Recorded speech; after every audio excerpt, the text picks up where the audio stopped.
Sebagai daerah tujuan wisata utama di Sumatera Utara, Kabupaten Karo, terutama budayanya memang rawan jadi terkikis oleh masuknya budaya-budaya asing. Namun demikian, untuk mengantisipasi hal tersebut, sejak lama dan mungkin yang paling terbaru sejak saya mulai di Dinas Pariwisata, yaitu sejak tahun 2006, telah dilaksanakan banyak kegiatan yang melestarikan budaya Karo, antara lain seperti pelatihan budaya Karo, dan juga dilaksanakan penyuluhan ke desa-desa, khusus penyuluhan budaya Karo ke desa-desa, khususnya desa-desa yang menjadi objek wisata, agar supaya budaya Karo tersebut tidak terkikis oleh budaya-budaya bangsa lain, terutama bangsa asing. Dan dengan demikian, setiap tahunnya Kabupaten Karo telah menganggarkan beragam kegiatan, seperti antara lain pelatihan tari Karo, yaitu tari tradisional Karo kepada para pelajar, yang dimulai dari pelajar SMA di Kabanjahe, dan terus terakhir ini pelajar di Brastagi. Itu kita laksanakan setiap tahunnya. Dan juga penyuluhan budaya-budaya, karena seluruh objek wisata telah dilaksanakan penyuluhan budaya Karo, maka kita menyebar ke daerah yang bukan objek wisata lagi, namun yang menjadi bersebelahan dengan objek-objek wisata tersebut. Itu kita laksanakan setiap tahun sampai dengan pada saat ini. Karena budaya Karo ini selain daripada dilestarikan, juga menarik untuk dinikmati. Untuk itu kita telah menampilkan berbagai kegiatan, yaitu pertama dulu pada Pekan Raya Sumatera Utara, itu setiap tahun kita tampilkan, dan juga kemarin pada Festival Danau Toba kemarin, pada hari terakhir pada malam kesenian Karo, kita tampilkan budaya Karo, antara lain seperti tari Lima Serangkai, tari Gundala-Gundala, Nikar atau silat Karo, dan juga penampilan penyanyi pop Karo dan perkolong-kolong. Itu yang kita tampilkan pada kemarin. Dan di samping itu juga dalam rangka untuk mengantisipasi agar budaya Karo tersebut tidak kikis, pada setiap kunjungan tamu Kabupaten Karo kita menyambutnya dengan adat ataupun budaya Karo, tari pengalang-olon istilahnya dalam bahasa Karo.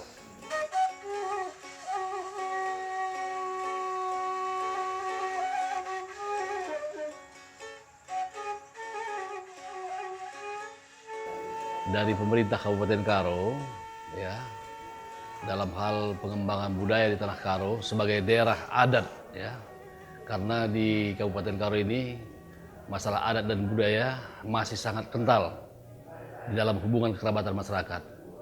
Dalam hal ini, pemerintah Kabupaten Karo sudah memprogramkan beberapa agenda, ya, agenda-agenda rutin setiap tahunnya sudah ada. Yang dulu terakhir pernah laksanakan tahun 2005, sekarang dengan Pak Bupati sekarang, Pak Terklim Rahmana, kembali diangkat. Mulai tahun 2015 kemarin, sudah kembali laksanakan Pesta Budaya Menjuah-juah. Di sana ditonjolkan mengenai kebudayaan Karo secara khusus. Penampilan-penampilan baik dari segi lomba-lomba tariannya, baik dari segi mengarang cerita rakyat, ataupun dalam bahasa Karo ada disebutkan dengan nuri-nuri. Ada juga lomba ertutur ataupun bagaimana hubungan kekerabatan seseorang. Kemudian juga ada lomba foto mengenai budaya Karo.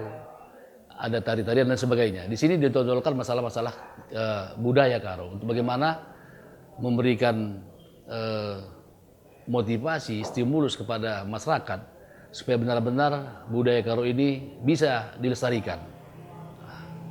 Kemudian yang berikutnya juga ada setiap tahun sudah kembali juga diagendakan Pesta Bunga dan Buah. Di sana memang ditonjolkan bunga dan buah dan sayur, karena Tanah Karo juga terkenal dengan daerah pertanian yang penghasil bunga, buah dan sayur-sayuran. Namun demikian di dalam pelaksanaannya juga ditampilkan juga tari-tarian budaya Karo dengan mengemas sedemikian rupa sehingga pesta ini juga bisa kelihatan unsur budayanya.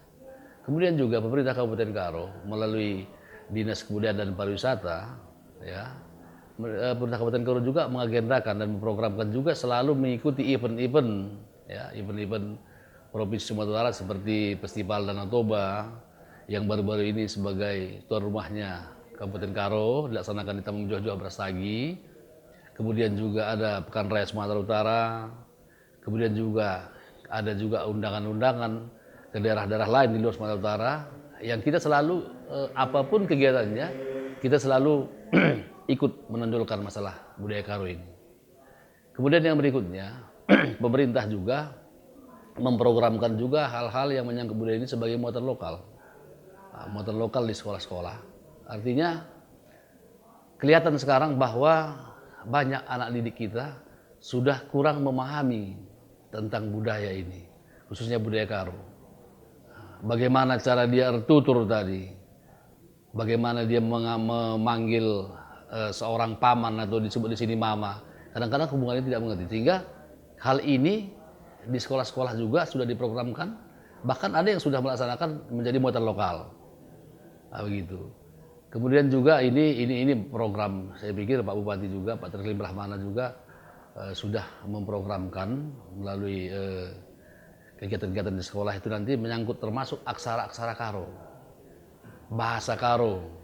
Saya kebetulan waktu SMA jurusan bahasa, itu juga kita pelajari. Jadi dulu itu ada, bukan hanya sebagai muatan lokal, bahkan dulu ini sebagai mata pelajaran yang punya nilai tersendiri.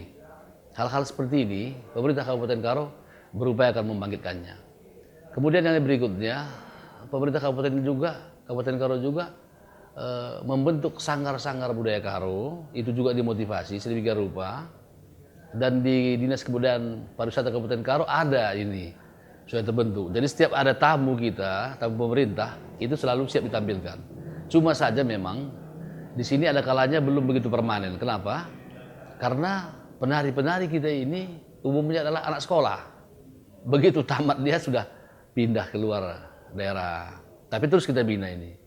Juga sanggar-sanggar budaya yang lain yang ada terus ya kita jadikan. Dan di sini daerah pariwisata. Banyak perhotelan sampai hotel bintang 5 ada di sini. Event-event seperti ini dengan musim-musim hari libur, wisatawan mancanegara dari Eropa dan sebagainya. Sebenarnya pihak perhotelan juga membutuhkan hal seperti ini. Sepanjang mereka minta ke Pemda, kita juga siap sebenarnya untuk menampilkan. Cuma ada satu hal yang perlu kita kemas ke depan ini, bagaimana nanti dengan pihak perhotelan kita bisa bekerjasama supaya setiap jadwal itu bisa terpenuhi secara rutin. Nah, mereka kan punya jadwal, tamu dari Eropa atau dari Asia dari mana begitu kan mereka sudah ada waktunya. Mereka mengharapkan setiap mereka hadir sudah adalah harusnya tim kebudayaan kita. Di sini kadang-kadang saya bilang tadi kalau secara rutin itu belum ini, tapi mungkin ke depan bisa kita jadikan. Kemudian pemerintah Kabupaten Karo juga sekarang sedang merencanakan. Kebetulan saya asisten satu pemerintahan membidangi hal-hal yang berkaitan dengan program legislasi daerah untuk pembentukan peraturan daerah, sedang merancang bagaimana supaya objek-objek wisata, kemudian industri pariwisata, perhotelan dan sebagainya bisa menampilkan ciri-ciri khas budaya Karo. Seperti di Bali. Kalau mereka itu kan resepsionisnya mengenakan pakaian adat Bali. Hal seperti ini sudah kita rancang dan dari DPRD Kabupaten Karo juga ini pernah kita diskusi secara ini, mereka juga saya pikir senang kalau hal ini. Sehingga nanti begitu wisatawan baik Nusantara maupun mancanegara masuk Kabupaten Karo, ciri khas budaya itu bisa kelihatan. Sehingga memang benar-benar dikenal bahwa Kabupaten Karo ini adalah daerah yang berbudaya, daerah budaya. Dan memang hal-hal seperti ini juga di samping alamnya yang sangat indah, udara yang sangat sejuk, yang sebagai daerah tonjolan di tanah Karo Simalem istilah di sini, ini akan dikemas sedemikian rupa. Jadi bukan hanya dari sisi pelaksanaannya, tapi dari sisi regulasinya juga, payung hukumnya juga kita sedang merancang ini.